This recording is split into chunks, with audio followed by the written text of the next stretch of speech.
Bullfrogs taking on the Rafters of Wisconsin Rapids. No score in the first. Jacob May's having a great year. Gets the double to the gap. 1-run scores. Bullfrogs go up 1-0. Nice defense now. Runners on the corners. Rafters trying to the double steal, but the Frogs, you can't trick the Frogs. And he is out at the plate. Green Bay trailing by 1 in the 6th. Cameron Dolan down the right field line.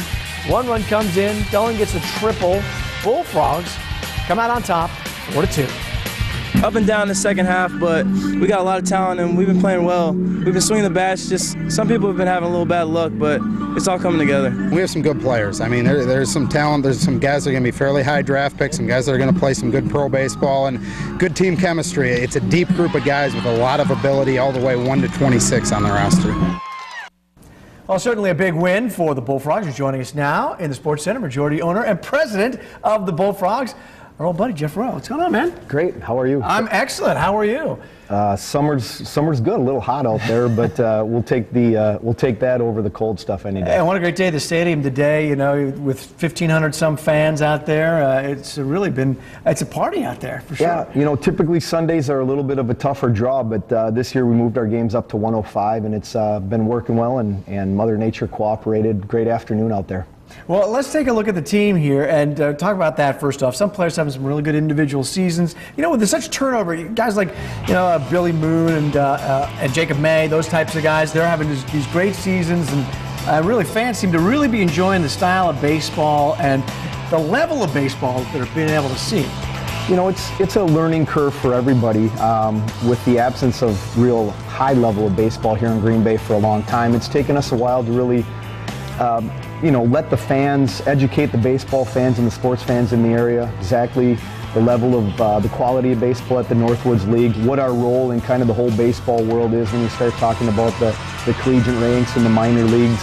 And, to date, this is our 5th season, celebrating our 5th anniversary season, and we've got well over 35 former Bullfrogs playing professional baseball. So, we're a preparational league for them to take that next step. We play a lot of games, 68 games in 74 days, prepares them to take that next step, which even though they play a lot of baseball in their college season, we even take it to another level. And we were seeing there right now, kind of in the middle of the pack now in the second half. You guys had an exciting first half where there was that logjam right at the top. And how does that all work out then?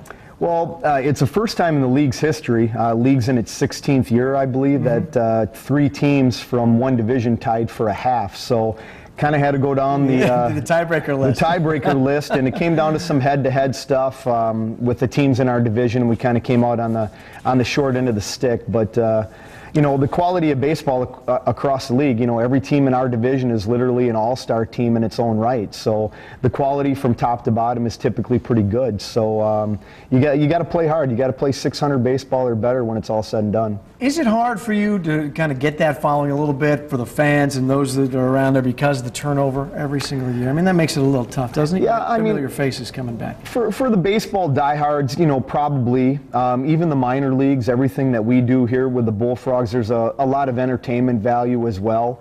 But even in the minor leagues, the guys who play for the Timber Rattlers, if they're doing well, they're moving up the chain, so they're not in Appleton very long.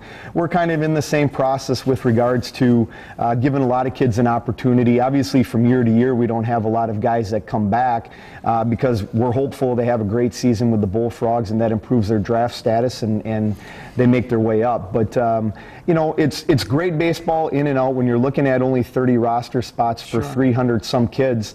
There's a lot of good kids out there. You want to give them an opportunity to come and play. But you like to have that fan connection. Obviously, fans like to have their fan favorites, but regardless of who's wearing the Bullfrogs uniform on a given night, we make our players accessible to our fans every game. You've been playing at the Joanny Stadium since '07, and tell us a little bit about what your plans are, where we are with this. I mean, it's been kind of back and forth, a little bit of a roller coaster for the last year or so.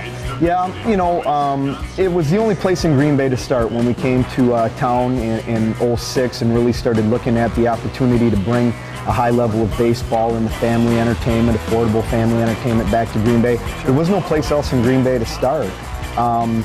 With that kind of came with the success that we have had at Joanne's. Obviously, the capacity of that ballpark, the amenities and the facilities that we have to operate the facility are a little bit dated. And so when we get crowds like today, 1,600, they're pretty jammed in, they're pretty good. It's, it becomes tougher operationally as our crowds grow. And obviously in a market the size of Green Bay, that's what's opened up the door for at least me to explore. Right. Are we going to see something by next season? I mean, is that a possibility? I mean, we've talked about a lot of Riverfront. We've talked about Packers, what their plans are.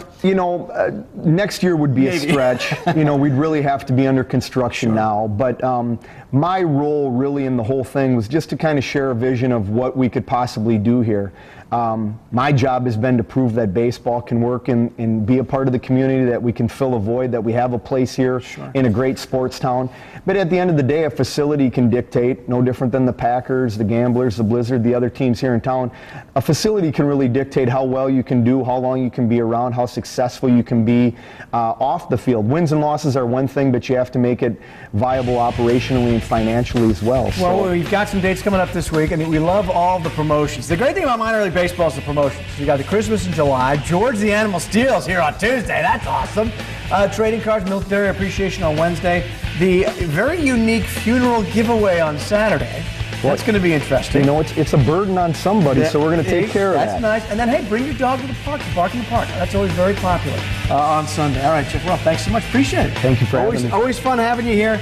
And stay in touch with the Bullfrogs for TV this season.